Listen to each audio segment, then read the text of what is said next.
Perimeter म्हणजे काय, तर जेव्हा कोणतीही आपल्याला एखादी क्लोज्ड जॉमेट्रिकल फिगर दिलेली असेल त्यावेळेला जर आपण तिच्या कोणत्याही एका टोकापासून जर तिची लांबी मोजायला जर आपण सुरुवात केली तर लांबी मोजत मोजत आपण ती संपूर्ण फिगर जेव्हा कव्हर करतो आणि आपल्या स्टार्टिंग पॉइंट वरती परत येऊन पोहोचतो तोपर्यंत जितका डिस्टन्स आपण कव्हर करतो that is called as a perimeter.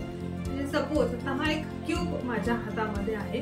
आता या क्यूबची समजा तुम्हाला ही एक जी बाजू आहे ही बाजू तुम्हाला दिसतीये.